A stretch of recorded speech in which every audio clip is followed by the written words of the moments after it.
nessa noite tão especial, nós temos aqui a Cidinha da Silva, que é mineira, todas mineiras aqui, né? A Cidinha é prosadora e dramaturga, autora de 11 livros de literatura, entre crônicas para adultos, conto e romance para crianças e adolescentes. Destaca-se no conjunto de escritoras e escritores negros de sua geração editorial por dedicar-se à crônica, gênero amplo e diverso, que traduz pela palavra o cotidiano vivido. Seu livro mais recente é Parem de Nos Matar, que saiu pela Ijumar, é isso? Em 2016. Temos também a Jussara Santos, que é autora de Flores Artificiais, Contos, Sobá e o Meio, né? Com Afagos e Margaridas, Crespim, Samba de Santos. Esses livros estão todos lá fora, né? Sim, à venda. Não deixem de prestigiar. Ela é idealizadora, em parceria com Sérgio Souza, do projeto Latema, Lata Poema, que promove a circulação de poesia em latas personalizadas. Professora de língua portuguesa e literatura de língua portuguesa. Ela tem mestrado e doutorado pela PUC Minas. E a Madu Costa, que é pedagoga, arte educadora, escritora, cordelista, contadora de histórias, atualmente com 11 títulos publicados, sendo 9 títulos publicados no Brasil e 2 em Moçambique, na África. Atua como assessora pedagógica, ministrando oficinas sobre educação para as relações étnico-raciais em escolas públicas de Minas Gerais e como divulgadora da literatura afro-brasileira, tanto como escritora quanto como assessora pedagógica. Então, gente, eu só posso falar para vocês aproveitarem que hoje vai ser um luxo só essa noite.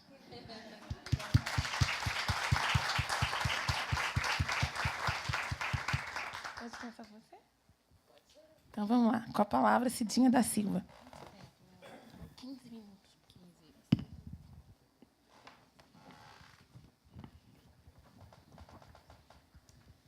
Bem, boa noite a cada um de vocês, especialmente as amigas e amigos que eu acabo de ver aqui agora. Obrigada, né, a Ideias pelo convite. Deixa eu deixar essa caneta aqui. Bom, eu pensei em abordar esse tema da noite de hoje a partir de 3 miradas, digamos assim. A primeira delas, tudo muito rápido, porque são 15 minutos, né? A primeira delas, a participação das mulheres negras no mundo editorial brasileiro. A segunda mirada, as mulheres negras escritoras e sua produção escrita, né, com ênfase nas personagens e nas histórias contadas ou inventadas. E a terceira mirada, as chaves de leitura da crítica e do público para o que nós, mulheres negras, vimos produzindo em literatura, né, no Brasil. Então, isso tudo de maneira bem rápida e com mais perguntas do que afirmações propriamente. Há algum tempo, numa mesa, num seminário, num IFBA, no interior da Bahia, uma colega dizia que, respondendo à pergunta que alguém havia feito sobre a publicação das nossas obras por editoras negras, uma colega escritora negra também, ela dizia assim, olha, não é fácil publicar por editora negra, não, viu? E eu fiquei pensando naquilo, e também por editora negra, e também por editora de mulheres, né? E de mulheres negras, mais especificamente. E aí eu passei em revista a minha produção e vi o seguinte, dos 11 livros autorais que eu lancei, esses 11 livros foram lançados por 8 editoras, né, de 2006 a 2016. Dessas 8 editoras, 6 são editoras de mulheres. Uma é dirigida por mulheres. Ela não se intitula como uma editora de mulheres, mas é dirigida por mulheres, foi fundada por mulheres, e tem uma única editora, que é de um homem. A minha produção, eu tenho equilibrado a minha produção escrita entre 2 movimentos. Um movimento que é o de ir até as editoras e oferecer meu trabalho, e outro movimento que é de ser convidada pelas editoras a publicar. E aí eu fui fazer contas de novo e percebi que, dessas 8 editoras, 5 foram procuradas por mim. Então, eu procurei editoras de mulheres, eu procurei editoras de mulheres negras. E 3 editoras vieram até mim. Dessas 3, uma é de um homem, outra é de uma mulher branca e a outra a minha própria iniciativa editorial. Então, eu fico pensando com isso, ou, a partir disso, fico pensando que tem um movimento que precisa ser da gente também, não é? De procurar as editoras negras, de procurar as editoras de mulheres negras. Porque, se eu publiquei por 8 editoras até hoje, e 5 dessas editoras são editoras de mulheres negras, as editoras existem, é preciso haver um movimento também para chegar até elas, né? Outras perguntas que fico me fazendo são: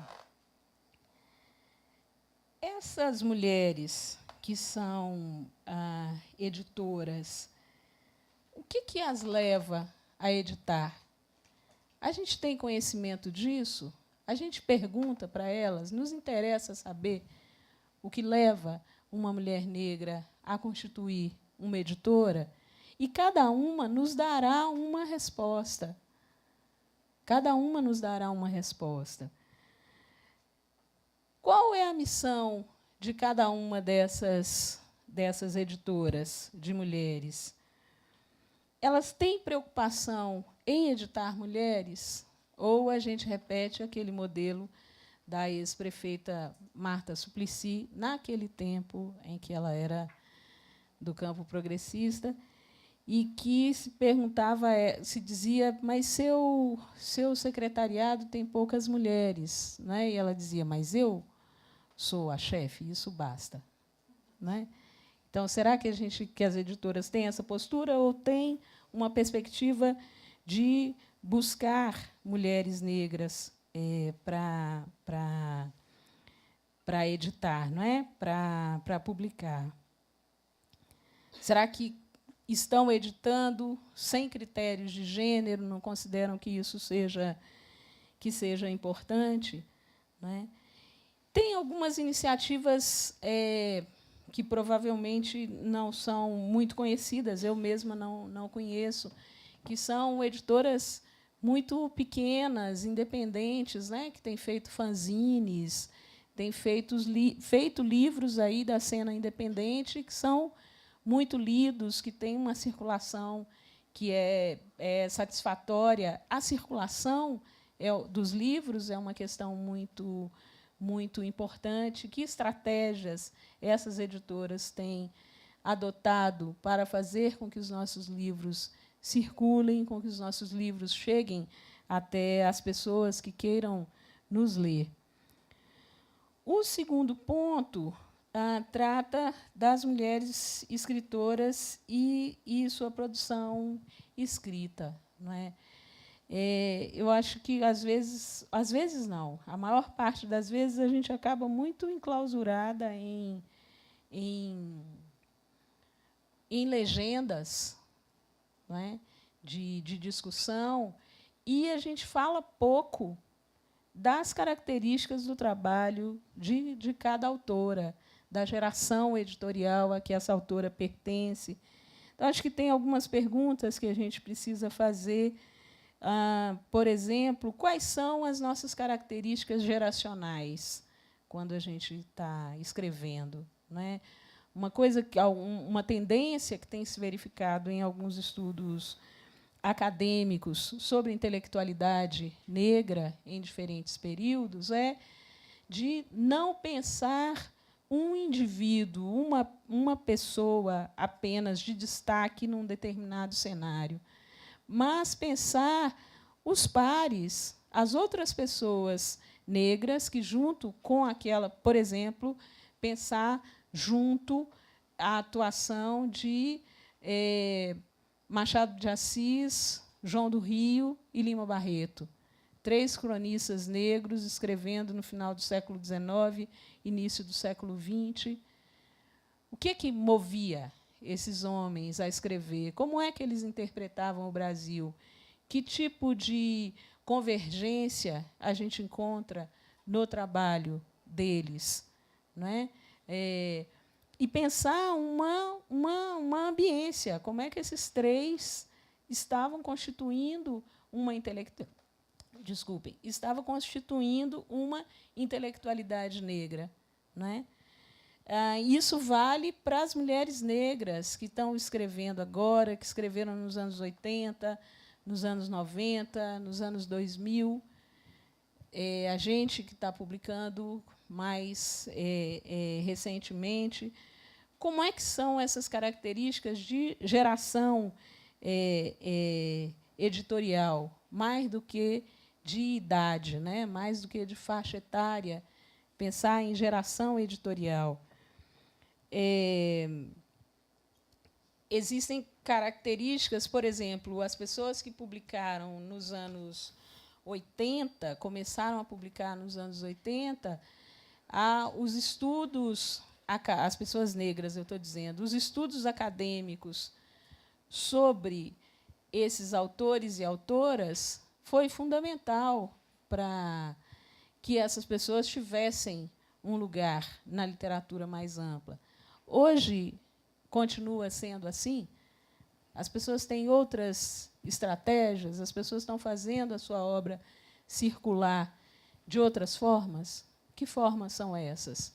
Não é? A gente precisa discutir isso. Né? Em que as escritoras mais jovens, e aí falo mesmo de faixa etária, estão se beneficiando dos caminhos que foram abertos pelas escritoras negras mais velhas? Ou as pessoas continuam repetindo um determinado formato de escrita que deu certo e elas continuam fazendo isso? Estão fazendo alguma coisa nova? Como é que nós construímos as nossas personagens? Como criamos as nossas histórias? Nós contamos histórias ou inventamos histórias? Ou fazemos as duas coisas? O que é que nós fazemos, né? Quais são as interseções entre a literatura de mulheres negras e a literatura periférica? Por que o termo literatura feminina negra deixa algumas autoras, como eu, por exemplo, desconfortáveis? Não é? Por quê que a gente não... Quem não gosta, não gosta. Por quê? Não é? Então, são coisas que acho que a gente precisa discutir. E, por fim, de maneira muito rápida mesmo, pensar um pouco sobre essas chaves, as chaves de leitura que a crítica e o público têm usado para decodificar o que a gente escreve, o que a gente publica. Não é? Pensar em que medida que não se exige da gente um tipo de texto que propicie uma leitura rápida e imediata. Um texto sem mistério, um texto sem curva, sem armadilhas, um texto excessivamente direto. Em que medida isso não é exigido da gente, não é? Ao passo em que se cobra uma literatura militante, uma literatura ativista, né? Me parece que existe uma dupla prisão, né? Que é a prisão da literatura fácil e de rápida leitura, ao mesmo tempo que se condena escritores e escritoras negros a algo que esses sujeitos deveriam escrever e deveriam e poderiam escrever, né? Então, para ficar dentro do tempo, acho que são exatamente 15, né? Eu encerro aqui e a gente retoma o que vocês tiverem interesse no debate. Muito obrigada pela atenção de vocês.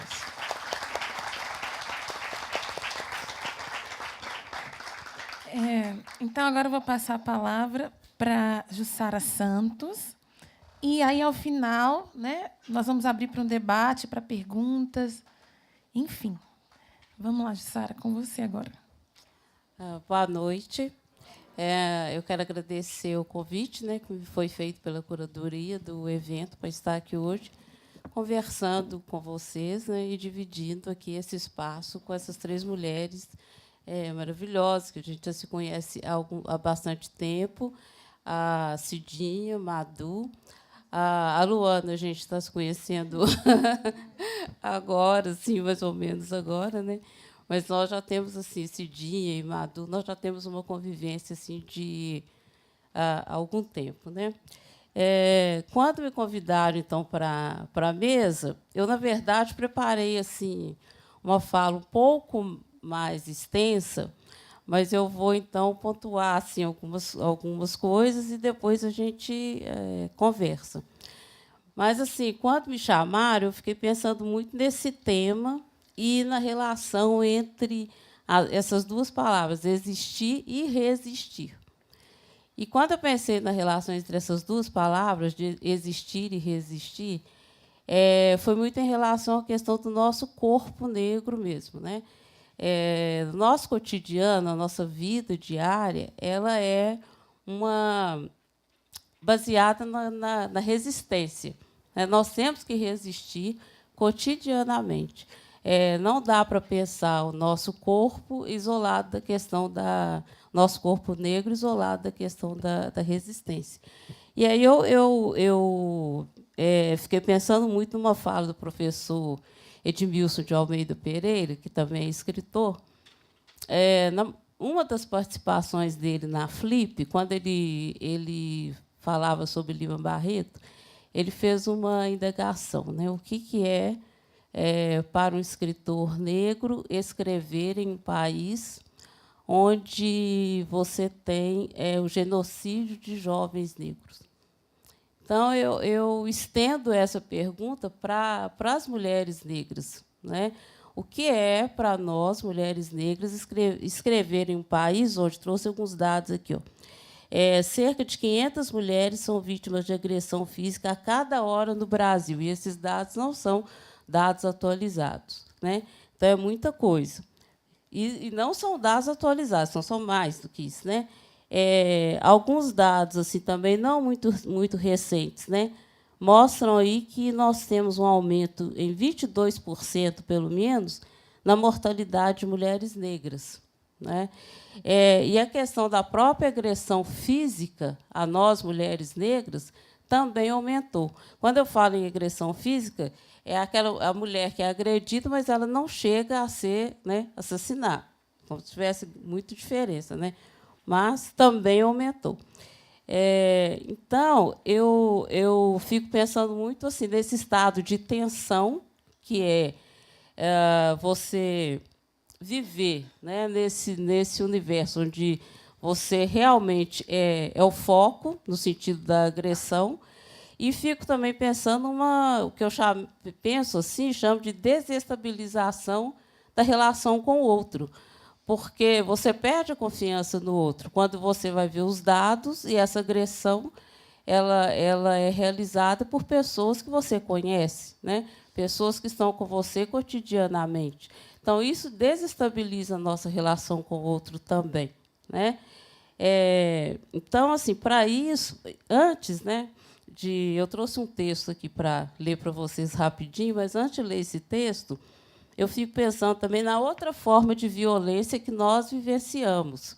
Porque essa violência que vai para a mídia, que né, nós temos coragem, vamos lá e denunciamos o agressor, é uma agressão assim palpável, digamos assim. Mas existem as outras formas de agressão cotidianas. Quando riem dos nossos cabelos, né? Quando nos sugerem a alisar, porque se você alisar, você vai conseguir coisas melhores na sua vida. Quando desconfiam da nossa intelectualidade, né? Então, assim, perguntam para nós se nós somos empregadas domésticas, sendo que nós estamos fazendo pós-graduação, quando nós temos que provar o tempo inteiro que nós somos capazes, né? Mais capazes do que os homens, né? Porque a escala é homem branco, mulher branca, homem negro, mulher negra, né? Então, todas essas formas também criam em nós um estado mesmo de dificuldade, de tensão, né? De você viver meio que no limite. Então, para isso que eu estou chamando aqui, nessa mesa de existência resistente, eu trouxe aqui um texto de uma cantora, que eu não sei se vocês conhecem, não é um texto literário, já que música e literatura caminham juntos. Então, eu trouxe aqui um trecho de uma música de uma cantora que se chama Tássia Reis, que eu não sei se vocês conhecem, ou tiveram curiosidade, né? O estilo dela é o hip hop, e ela é uma cantora de São Paulo, mas ela vive assim, ela é do mundo, na verdade, né? Eu, pelo menos, eu considero do mundo. E ela escreveu uma música que comigo mexe muito, que se chama Da Lama, e tem um subtítulo, que é Afrontamento. Por que a Tássia escreveu essa música? Ela tentou dar uma resposta para ela mesma da violência que foi sofrida por uma dona de casa, que vocês vão se lembrar, que é a Cláudia, né? No Rio de Janeiro, ela vivia numa comunidade, ela foi baleada, e a polícia, dizendo que ia resgatar a Cláudia, a colocou no carro, né? Da polícia, a porta da mala abriu, ela caiu e ela foi arrastada durante metros. Então, a Cláudia, que era mãe de 4 filhos, cuidava de 4 sobrinhos, né? Ela é assim definida pelo marido dela como uma mulher lutadora. Ela foi tratada feito lixo, né?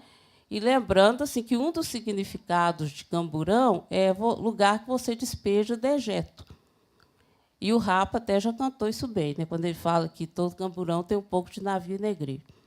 Então, o trecho que a música é bem extensa, mas eu trouxe um trecho para vocês. Não se preocupem que eu não canto, eu não vou fazer ninguém sair correndo, tá? Da lama eu vim, das ruas eu vi, dos becos que vi, Senhora de mim, porque me ama, eu vim da lama, eu vim da lama. Quer saber o que me incomoda, sincero, é ver que, para nós, a chance nunca sai do zero. Que, se eu me destacar, é pura sorte. Se eu fugir da pobreza, não escapo da depressão. Num quadro triste, realista, numa sociedade machista, as oportunidades são racistas. São 2 pontos a menos para mim.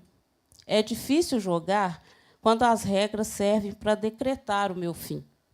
Arrastam minha cara no asfalto, abusam, humilham, tiram a gente de louco. Me matam todo dia mais um pouco. A cada Cláudia morta, a cada Alain morto, se não bastasse essa injustiça e toda dor, transformam adolescentes em um filho da puta de um malfeitor. É complicada essa anedota, não acha? Mas hoje ouvirão verdades vindos dessa racha. À margem de tudo, a gente marcha para manter-se vivo, respirando nessa caixa.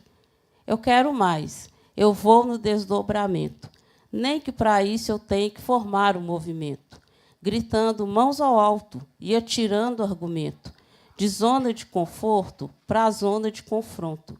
Isso mesmo, me chame de afrontamento. Então, eu trouxe esse trecho da Tássia porque, para mim, ela é um pouco assim do que eu entendo como uma escrita negra, digamos assim, né?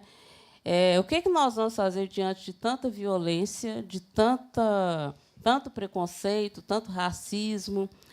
Eu escolhi o caminho da escrita. Eu escrevo, né? E assim, feito a Tássia, ela escreve, ela canta, né?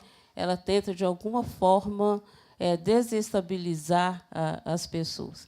Então eu escrevo, eu crio personagens, né?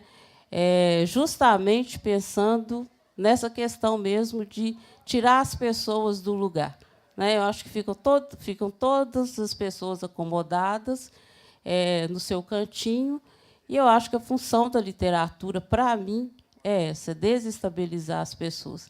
Então, o meu primeiro livro que eu trouxe para mostrar para vocês, que é o de Flores Artificiais, que agora, ainda bem, estou conseguindo, vou reeditar, ele foi um livro que ele foi fruto assim, de uma junção de muitas coisas positivas. Mas eu sempre escrevi. Na minha casa, nós sempre fomos incentivados a ler. A leitura sempre fez parte do nosso universo. Minha irmã está aqui, pode confirmar isso. Os meus pais não tinham um grau muito alto de estudo e, por isso mesmo, sempre incentivaram a questão da leitura. E eu, desde pequena, inventava histórias. Então, eu brinco que eu comecei a formar público ali. Não que eu tenha um público extenso, viu, gente? Mas, assim, formar público no sentido assim, eu nunca fui recriminada pelos meus pais quando eu inventava histórias. Quando a gente se reunia e tal, e todo mundo ficava lá em volta, eu nem lembro mais, nem sei o que eu inventava. Eu sei que eu inventava, né? E eu nunca fui recriminada pelos meus pais por isso. Então, isso me incentivou, me deu força para, no futuro, poder escrever, né?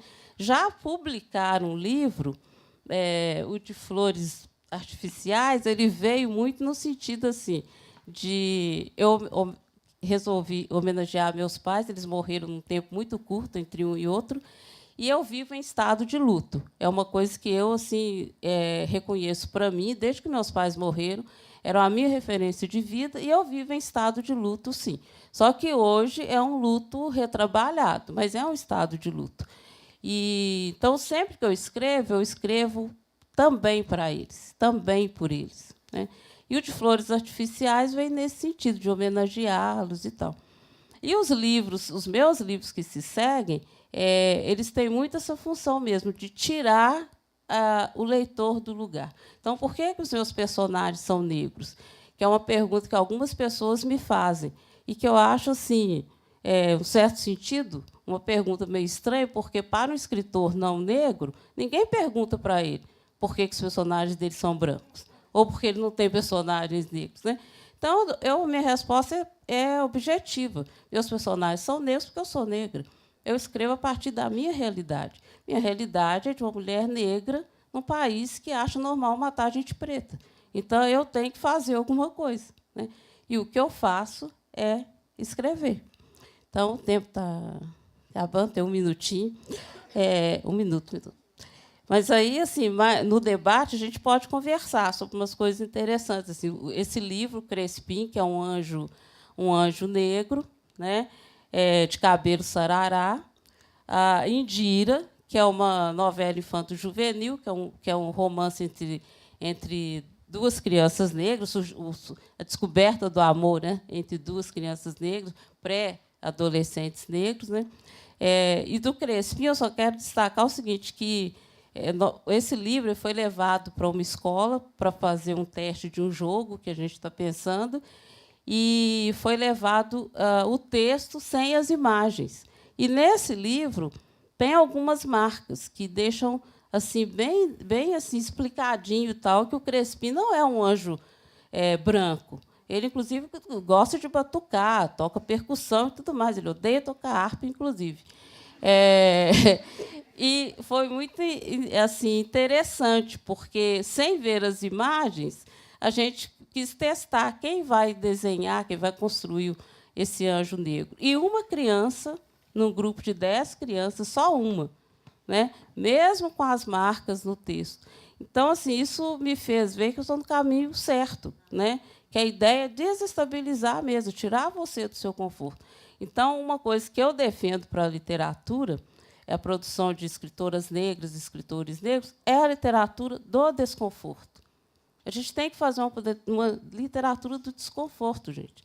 Assim, no sentido de trazer a negritude para a cena, lugar da periferia, todos os nossos incômodos do cotidiano, né? Eu acho que é isso que a gente tem que fazer. Para encerrar, porque já me mostraram a plaquinha ali, eu vou ler para vocês aqui, ó, é um poema meu, porque já que eu trouxe a letra da Cássia, eu trouxe um poema meu. Espera aí, só um minutinho. Menino da plaquinha ali, minutinho. Tá. Ela está nervosa lá. Não, é porque esse poema ele fala assim do que eu penso para a minha escrita. E é assim, ó. Não ando em linha reta, sigo a rota do desvio. Vez por outra, somos eu e o meio-fio. Não estrangulo o que penso, sufocado em espartilhos. Digo não ao retrós, à linha, ao ilhós. Seja lá por quem me tomas, duas coisas sei. Coragem não teme hematoma, e muito se tortura por uma fina cintura.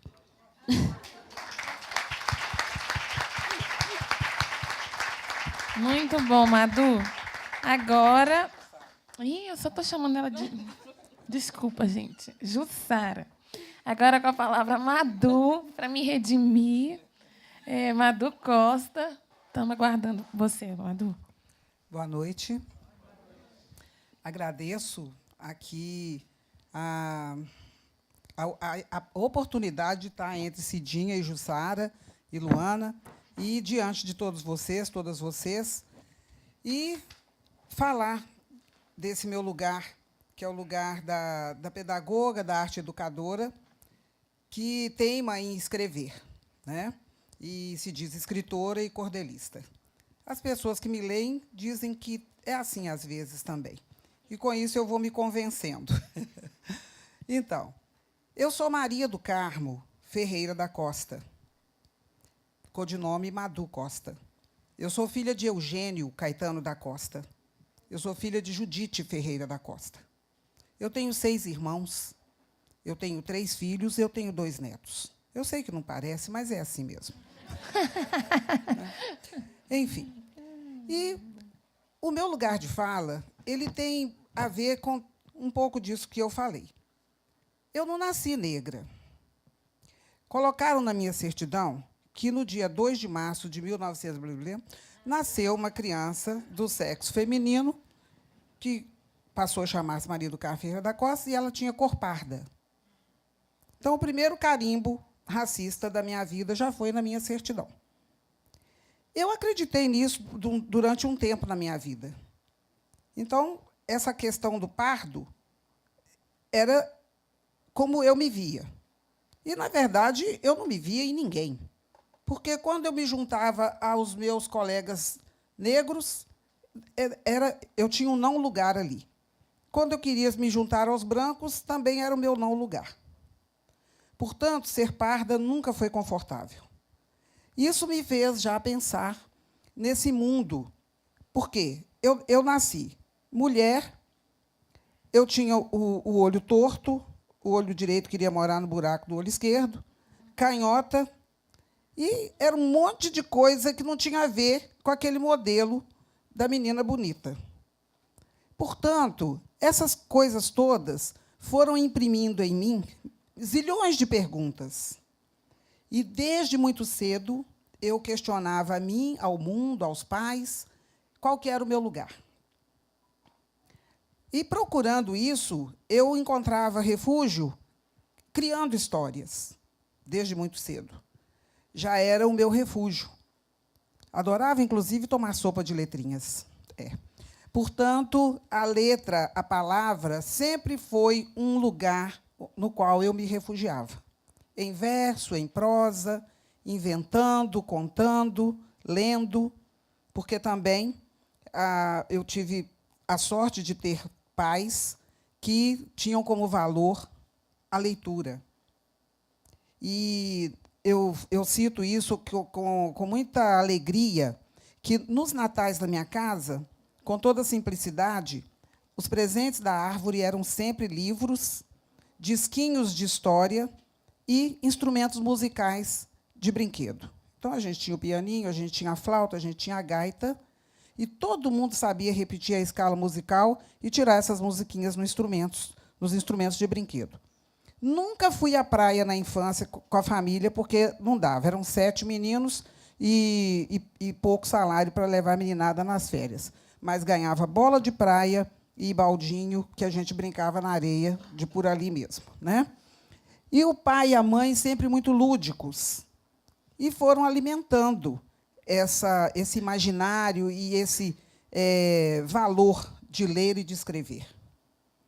Eu formei-me em pedagogia, antes em magistério, e, antes disso, como menina, porque eu tive uma mãe também que adorava inventar teatros e números artísticos para as festas de aniversário dos filhos, né? Então, o meu universo de arte e de escrita e de palavra, ele foi sendo construído assim como o arroz, o feijão e as panquecas, que eram recorrentes nos cafés da manhã. Quando eu chego na adolescência, eu me enchi dessa história de ser parda e fui me identificando pela fenotipia com o mundo negro. Passei pela fase de alisar o cabelo para tentar ser aceita, né, pelos rapazes, que a gente queria namorar, mas também era uma situação difícil, de cabelo crespo, de óculos e etc. Então, por que eu estou dizendo isso tudo? É porque a escritora ela tem essa carga e junta a sua história pessoal com as suas vivências e, entre aspas, citando Conceição Evaristo, as suas escrevivências vão se constituindo, né? De dentro para fora, de fora para dentro, e da forma que a gente digere no mundo da literatura e faz fruir essas ideias e essas catarses e loucuras. Então, eu sempre escrevi. A minha mãe contava que eu, com 3 anos de idade, inventei uma história clássica que muitas crianças inventaram. E eu acho isso também muito interessante do campo das ideias que estão por aí, que é a história do ratinho com a lua. A minha tinha lá um quê que minha mãe achou que era a melhor do mundo, né? E guardou. Quando eu comecei a escrever, ela me mostrou aquele papel já amarelado, com data e tudo, com o que eu escrevi de história. E, na escola, eu ia muito bem nas aulas de redação, e estava sempre lá no cartaz, com produções elogiadas. Então, a minha trajetória de escritora começa assim, dessa forma. E ela vai tornando-se resistência na medida em que eu vou me colocando no mundo como mulher negra, que já largou o parda só naquela certidão encardida e não encontrou o seu lugar nesse universo das classificações étnicas. E eu fiquei bem melhor na fita quando eu me olhei no espelho e vi que eu era negra. E, daí para frente, eu escancarei na minha militância. E a minha militância sempre foi a professora empoderando as crianças negras e as crianças não negras. E observando esse vazio de representação para as crianças, né, nas princesas, nos príncipes, no ser criança. Por que não uma criança negra estar como protagonista no livro? Fazendo coisas de criança, uma história inventada. Então, os meus personagens também são negros. Porque eu sou negra e porque eu queria preencher, e quero, e continuo querendo, essa lacuna da representação negra na literatura infantil, né? E eu venho navegando nesse campo editorial de ser uma mulher negra que escreve para criança, e também sempre gostei do cordel. Desde cedo, eu me encantei pela métrica do cordel, e aí sempre usei o cordel como uma ferramenta para ensinar aos meus alunos aquelas matérias que nem eu estava entendendo porque eu tinha que ensinar aquilo para os meninos. E aí eu pensava, vamos fazer uma retextualização em forma de cordel. E sempre deu muito certo. E os meninos gostavam. Inclusive, citando, que, quando estava no auge das campanhas contra a dengue, que a prefeitura mandava bolos e bolos daquele papel, que só de falar todo mundo está enxergando um mosquitão num fundo alaranjado e verde, né? Aquilo era mosquito voando de aviãozinho na sala, para lá e para cá, e eu falava, meu Deus, eu não posso deixar isso acontecer aqui, né? Então, chamei os meninos e falei, nós vamos transformar essas informações aí do folheto num cordel. Como eles já estavam muito acostumados com a métrica, com a cestilha e tudo mais, fizemos um cordel com todo aquele texto informativo, e os meninos saíam cantando aquilo, fizemos o maior sucesso. Tudo bem, como disse a Jussara, não tem assim, um público muito grande que soube disso, mas os meninos se aproveitaram muito bem disso, e assim com outros conteúdos, né? Eu tenho publicado O Zumbi dos Palmares em cordel, que foi representar o Brasil na Feira de Bolonha de 2014. Então, não me chamaram para ir, mas ele foi, né? Valeu, Zumbi. E depois escrevi a biografia de Dandara também, né, no gênero cordel, e publiquei no formato do folheto tradicional, que também é mais uma forma de resistir. E eu penso que nós, mulheres negras, na literatura, a gente continua escrevendo por sermos mesmo sensivelmente resistentes, que essa história de mulher negra ter que ser resistente o tempo todo também não é assim, não. A gente chora, né? A gente sente dor, a gente tem raiva, e a gente vai colocando isso tudo nas nossas escritas, nas nossas criações, nas nossas contações de histórias. A gente não é obrigada a aguentar nada que nenhuma outra mulher não aguente. Eu, pelo menos, me coloco nesse lugar. Chega dessa história, né? E tudo isso é traduzido ou na linha ou na entrelinha daquilo que a gente escreve. E com a produção de sentido que o leitor dá, ele vai também agregando outras escritas e outros achados que, às vezes, quando alguém apresenta o livro da gente, fala tanta coisa que encontrou naquela história, que você fica assim, ó, que é isso, né? E eu achei que eu estava escrevendo uma simples história para criança. Então, a questão de ser mulher, de ser escritora, e de estar nesse mercado editorial, e eu estou aqui falando isso com vocês, e estou vendo no canto do meu quarto uma mesa na qual tem 9 caixas, cada uma com 60 livros da minha mais recente publicação. Eu nunca gosto de falar a última, né, porque não é mesmo, a mais recente do Brasil, que foi numa parceria com uma editora nova, cujo editor é um homem branco. Então, eu paguei a metade, ele pagou a metade. Então, eu guardo a metade dos livros em casa. E tem que fazer os movimentos para poder vender esses livros. Quem quiser, viu, gente? Depois. Então, a gente tem essa realidade. Temos a sorte aqui em Belo Horizonte de termos a Mas Edições, a Nandiala Livros, que são editoras que nos dão assim a preferência, nos publicam e nos mostram para o mundo.